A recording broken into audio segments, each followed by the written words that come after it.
Niantic Police Chief John Grady. The I-Team tracked his usage of a village police car during the months of January, February, and March. We also looked into his training and the number of official dispatches he handled during calendar year 2018. He's the police chief of the village of Niantic, but we found he likes to spend a lot of time in another city, the city of Decatur. After seeing the car multiple times in the Decatur area, several tips came in asking what agency the unmarked police car with the municipal plates belonged to. So we went into a license plate search tool set up by the Edgar County Watchdogs. We quickly found the 2006 Chevy is registered to the village of Niantic. The taxpayer finance vehicle is assigned to Grady, who works part-time. We used the state's Freedom of Information Act to obtain documents from both the village of Niantic and the Regional Dispatch Center. And here is what we found. The Central Illinois Regional Dispatch Center tells WAND News in 2018 they had 174 calls for help in Niantic. Of those calls, the Niantic police chief only responded to 2 calls.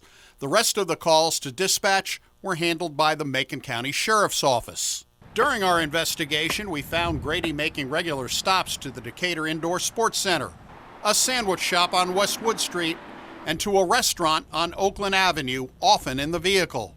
We found the taxpayer-financed Niantic squad car parked out in front of this eatery on a regular basis during the week, and in this shot on a Saturday in January. We took a camera inside one day to see why he was here, with the police car parked outside. We found him on a video gambling machine. We also found Grady using the squad car for personal use to transport a juvenile, seen here in this highlighted photo. We did find the chief in Niantic once. On this particular morning, he was parked outside of the local market in Niantic. When he came out about a half hour later, he proceeded to immediately drive to Decatur. The I-Team requested a copy of the village policy on using the police car. The response came back from the village attorney saying there was no written policy in place. After our request of records, a special meeting was held by the Niantic board on March 27th. It was pointed out our inquiry brought to light the squad car was being used off-duty. A .1 trustee mentioned had been discussed in the past. April 1st, an ordinance was approved stating the village police vehicle cannot leave the village unless it is being used to assist other law enforcement agencies or for scheduled maintenance pre-approved by the mayor. Furthermore, only the mayor, trustees, or individuals being taken into custody can be transported in the police vehicle. We had also requested information on Chief Grady's training. In the minutes of the special March 27th board meeting, a trustee stated the chief was short 4 hours of training, plus 2 months behind on gun training. The minutes indicate the chief was suspended until training was complete. We requested an interview with either the chief or the mayor through their attorney. Both declined our request. The village now says he is compliant with his firearms training. The village has requested his full records of compliance training to be included in his personnel file, and an ordinance has been passed requiring a copy of all training in the future be provided to the village within 30 days of completion. For the I-Team in Niantic, Doug Wolfe, WAND News. LifeSaving Insulin, the growing focus of attention in Springfield and Washington. It's greed on top of greed on top of greed. The cost of insulin has gone up over the last 20 years from $21 for a vial to $329. Diabetics paying sky-high prices. The vial that I need is $1,809 before insurance. Mindy Wisecup of Rochester is the mother of 2 teenagers who are type 1 diabetics. I'm wearing an Apple Watch right now, and I can see their blood sugars at any time where they're at. These are all the supplies that would be needed for one of our children to be able to use their insulin pump and all the supplies necessary for their continuous glucose monitor for one month. So this is all this, one kid? One child, 1 month. And Kevin Hale, a high school teacher in Decatur who underwent a kidney transplant 1 year ago. I take Lantus, which is a long-acting in the morning, which extends through the day, and I take Novolog with every single meal I eat. Each has their own personal story of their need for this life-saving drug. Each has seen the cost of insulin rise. Kevin has insurance. For a 90-day supply, it's over $1,600. Mindy also has insurance, which covers her 2 sons. We fill a 90-day script at one time, so they each need 13 vials. So our family purchases 26 vials at a time. From 2002 to 2013, it has tripled in price.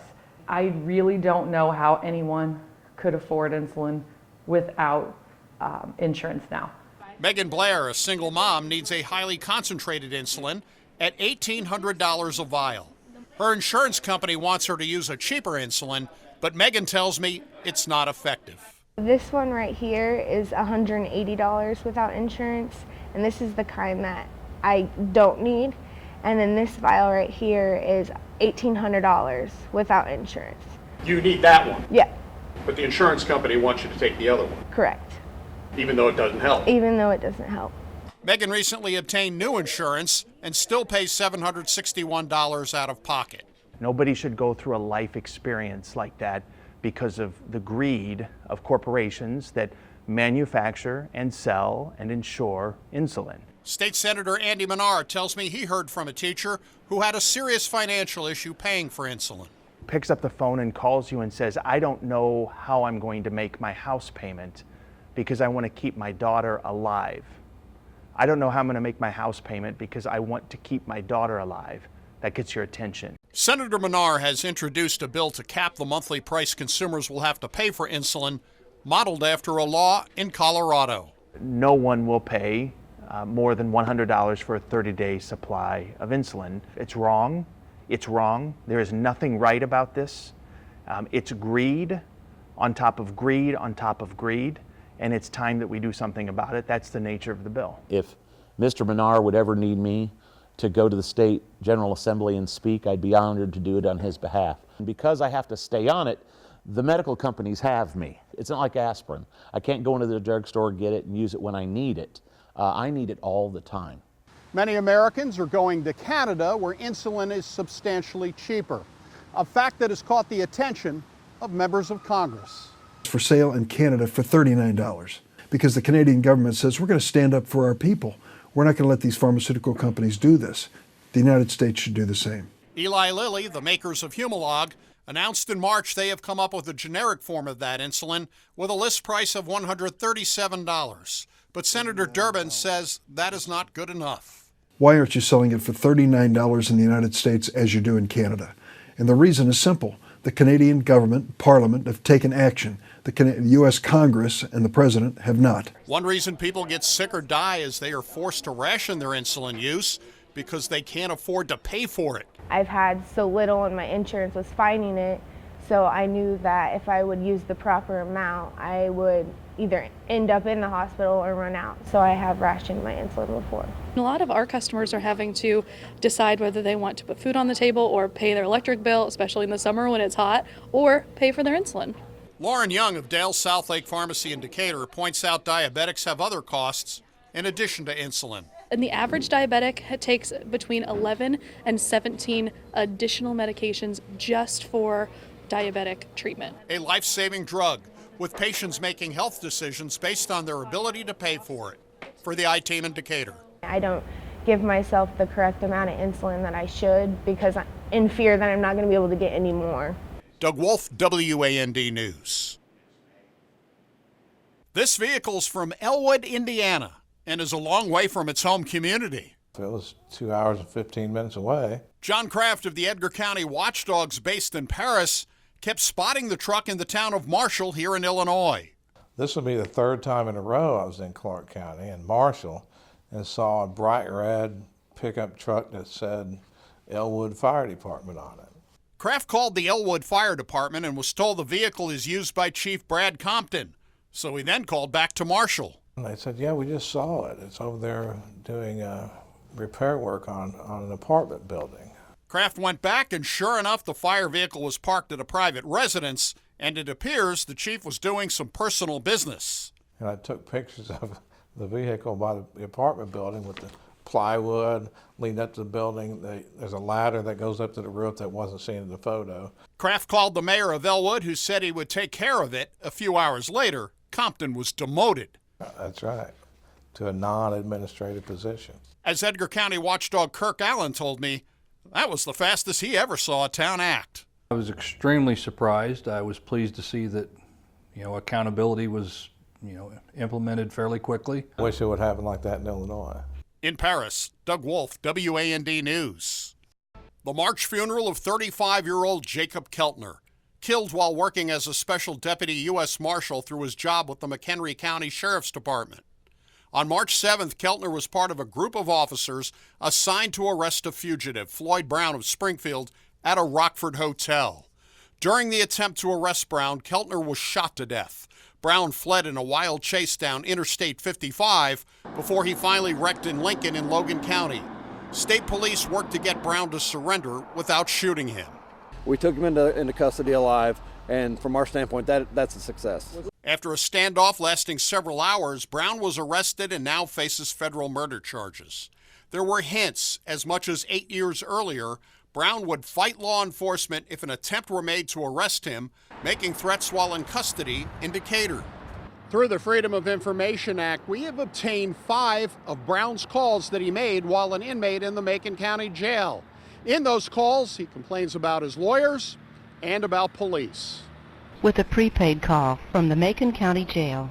The unlawful search sees that they did to get in that house and they maced the damn dog. It's 2011. Brown's profanity-laced calls were to several women while he was jailed after a Springfield police raid on a home in connection with residential burglaries in Decatur. We have edited out the profanities.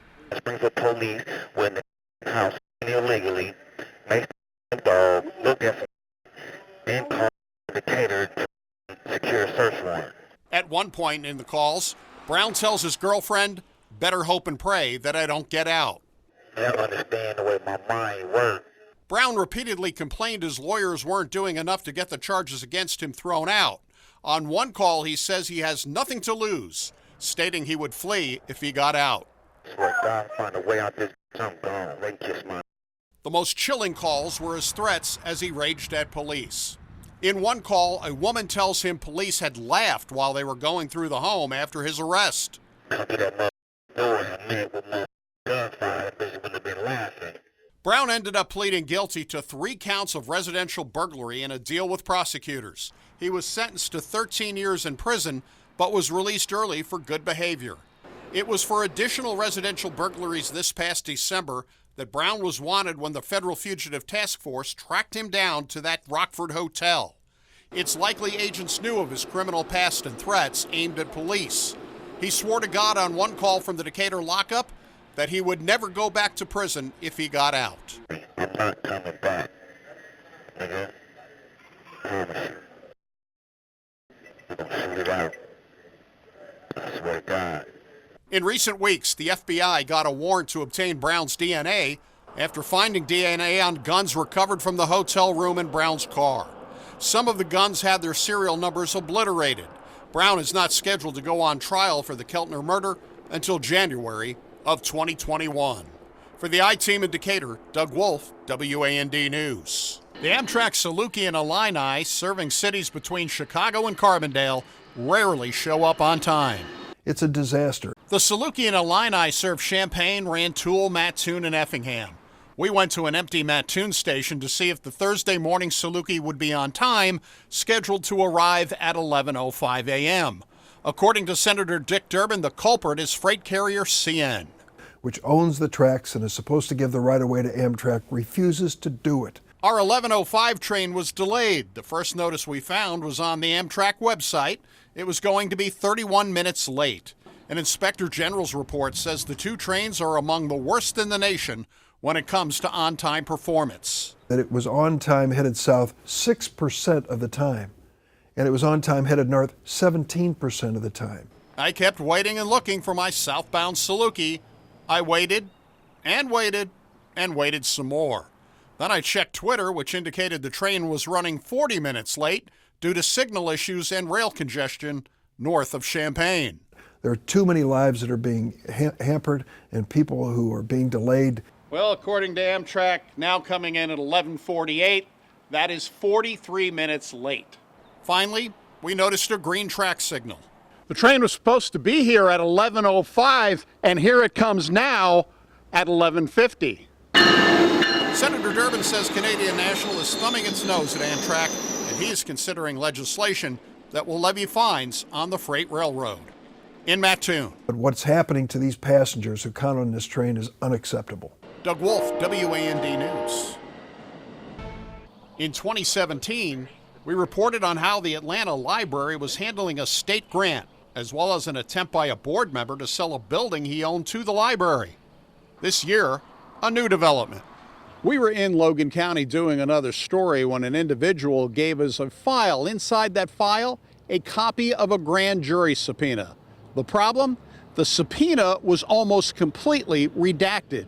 The Edgar County watchdogs obtained a copy of the subpoena and submitted a Freedom of Information Act request, or FOIA, with the library for an unredacted copy. The library denied it. With that, the watchdogs got a lawyer to pry loose a copy the library was legally required to release. We filed a lawsuit in Logan County Court.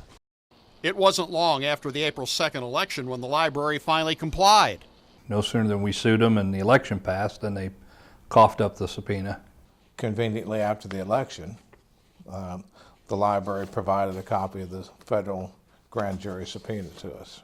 Here's the subpoena. It is a federal grand jury subpoena seeking documents from the Center for Advanced Learning doing business as the Palms Grill in downtown Atlanta. It seeks sales records, special event catering contracts, and agreements. Lease and/or management agreements between the library and former board member Bill Thomas, the Center for Advanced Learning, Palms Grill, and the Telelogic Learning Company. All of those appear to be connected to Thomas. Any and all documents related to the library's acquisition of the Union Hall from former board member Thomas, and records of any payments made to Thomas, the Palms Grill, Center for Advanced Learning, St. Didymus Corporation, and Telelogic Learning. Finally, records from the Atlanta Library Treasurer of bills paid and the approved board minutes from October 2017. We messaged Bill Thomas for a comment and did not hear back. A lot of records, while the Atlanta Library contended nothing was wrong. There's nothing to see here, and apparently there was. The watchdogs are not finished. They are seeking payment for attorney fees for having to sue to get the information they were legally entitled to have. Oh, we're going to get our money back. It would save the library money and the taxpayers' money if they would just, number one, provide document in the first place, and number two, pay any settlement that we offer them for our attorney fees.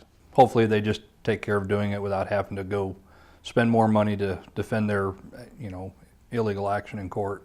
A potentially big investigation for a small community, but maybe not a big surprise. No, didn't surprise us. Yeah, there's been quite a bit of scuttle behind the scenes of what's going on and who's looking into it. Another chapter in the story of the Atlanta Library. For the I-Team in Atlanta, Doug Wolfe, WAND News.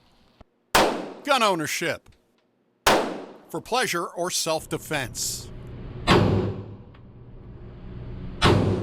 According to a 2017 study by the Pew Research Center, 30% of all U.S. adults own a gun. But recent mass shootings and news of armed violence in Chicago has opened the door to a flood of gun bills hitting the Illinois legislature, with more expected both here and nationally. You called it this morning on my radio show an attack on the Second Amendment, and absolutely it is. Dan Cooley is the owner of the Bullet Trap, a gun shop and gun range in Macon.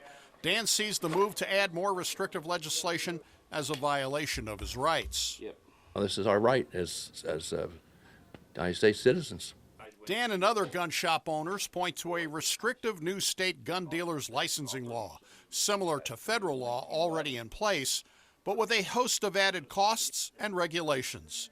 Regulations that have not yet been finalized, even though the state is requiring an annual $1,500 licensing fee, a fee that has driven numbers of mom and pop shops out of business.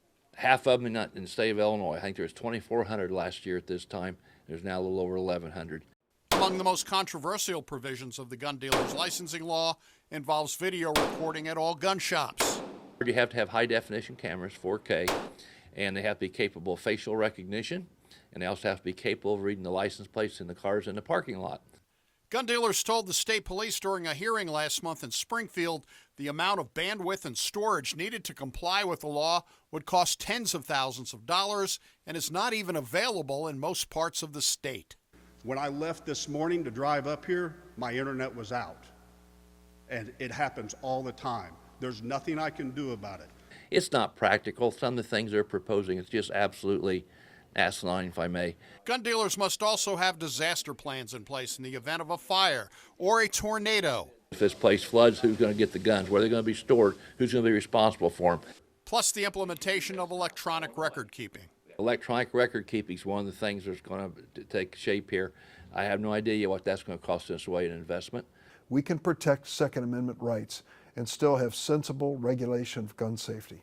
On the national level, U.S. Senator Dick Durbin of Illinois wants to see expanded background checks and restrictions on certain types of weapons. I think we ought to have a limitation and regulation on military-style weapons and military-style clips and cartridges.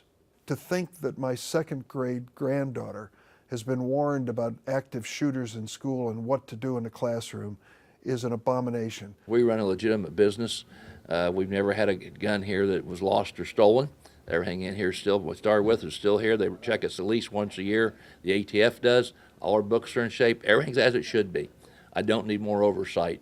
A bill pending in the state legislature could require fingerprints for those seeking firearms identification cards, with increased fees to gun buyers. My reason for owning a firearm is basically for self-protection, for my family and myself. I need to have that ability. That's part of my constitutional rights, and I don't want it infringed upon. Dan used to fly corporate jets. The gun shop is his retirement job, a business, he says, that used to be fun. And all of a sudden, it's lost all its fun when there's a big question mark looking out there. What's this going to cost financially? Am I going to be able to swing it? Dan is bracing himself for even more gun legislation when the Democratic-controlled General Assembly returns to Springfield next spring. For the I-Team in Macon. They got the majority, they got the muscle to do it, and I think they're going to do it. Doug Wolfe, WAND News. The Illinois state capitol, its halls have seen many scandals over the decades. The latest has already taken down 2 lawmakers, with more likely to come. We're not going to tolerate people who engage in the kind of corruption and self-dealing that we've seen. Governor Pritzker turned up the heat after Democratic State Representative Luis Arroyo was arrested and charged with bribery. Republicans immediately introduced ethics reform legislation and pushed for it to be approved in the just-ended fall veto session. What former Representative Arroyo did was appalling, offensive. Taxpayers should demand reforms. This is not a laughing matter. Instead, GOP legislation is tied up in the House Rules Committee, with lawmakers moving forward with establishing a commission to study ethics reform and come up with recommendations over the next 4 months. Who's hiding what over there? And I just really, resent the idea. You think something shady went on there. It's kind of suspicious on my part. I mean, why would you be, not want to have stricter ethics rules? Decatur Republican Dan Calkins wants ethics reform now, no reason to wait on a commission. It's been projected that the corruption costs this state over $500–600 million a year. Governor Pritzker promising to tackle lobbying activity by lawmakers and asking the commission to turn out recommendations throughout their months of work. This is much needed reform, but it's not enough. And there is much more comprehensive ethics legislation that needs to be introduced and passed and will be. Corruption and promised reform. Doug Wolfe reporting. This is Illinois. At the Illinois State Capitol. The legalization of marijuana for recreational use. We look forward to actually passing something strong for Illinois and certainly for the Midwest. A controversial idea that is bound to meet with opposition. We do not need that situation indicator. I get mixed reaction. Even from law enforcement, I get mixed reaction. From mayors, I get mixed reaction. From constituents, I get mixed reaction.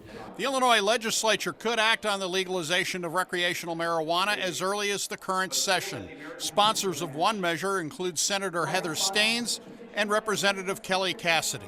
We know 750,000 people in the state of Illinois report regular use of cannabis. The Paul Simon Institute has also done polling, which has indicated about 2/3 of residents of Illinois support the bill. For financially starved Illinois, the big appeal in legalizing pot is cash, a new source of revenue through a product that can be taxed. The estimates so far have been about $350 to $700 million. My suspicion is, we'll certainly start on the lower end and grow over time. City Councilman Pat McDaniel is a member of the Decatur Drug-Free Coalition. He tells me the costs of legalizing marijuana far outweigh the incoming revenue, which has been the issue in other states. The problems, the expenses, yeah, there's revenue coming in, but the expenses that are, medical expenses, DUIs are up immensely. The cost of car insurance has doubled, and also workman's comp is really going up. State Representative Carol Ammons of Urbana, holding a town hall meeting this week on her bill to legalize marijuana, points to criminal justice reform and the impact of current drug laws on minority communities. To deal with the issues that have been unfortunate in communities of color across this country, but certainly in Illinois, we have to address the issue of regulatory actions of marijuana. Bringing the issue directly to the public through town hall meetings are helping undecided lawmakers make a decision on whether to vote for or against legalization. There are valid reasons that support legalization, and there's valid reasons to oppose it. And part of what we do in the legislature is present these ideas and have an open and honest debate. Lawmakers also hope to strictly limit how much you can have and where you can use marijuana. For somebody living in the state of Illinois, they could purchase about an ounce, 30 grams, and for a non-resident, it could be just 15 grams, so that would be cut in half. There would be no public consumption allowed. Of course, driving under the influence is not allowed. Crime is another hot button. Legalization could cut down on the illegal drug trade. People should have access to recreational if they so choose, but it has to be regulated, and it has to be taxed, and it has to be we got to make sure that it's safe. Colorado now has actually reduced their illegal market 75%. That's what we're aiming for, is to really reduce that illegal market, so we don't want to overtax. The bad guys don't go away. Matter of fact, they come back because they can undersell the price of what the state is selling. California is a prime example where the taxes on pot are so high, consumers find it cheaper to use street dealers. Out in California, 46% of the price of the marijuana is local taxes. Councilman McDaniel hopes if legislation passes legalizing marijuana, cities like Decatur can opt out from allowing stores selling it to locate in their communities. I'm hoping that our local legislators will push to make sure that's part of the legislation. They will be able to opt out, and we want to give them some more control over the zoning, over the locations. When you're talking about being 200 feet from something in Chicago, it's a lot different than being 200 feet from something in Decatur. So we want to make sure that local governments have a little bit more control there. The fight to legalize pot and its long-term impact on society will be debated for years to come. For the I-Team in Decatur. Prohibition hasn't worked. The war on drugs has harmed communities and people, and we have to undo that harm. Doug Wolfe, WAND News.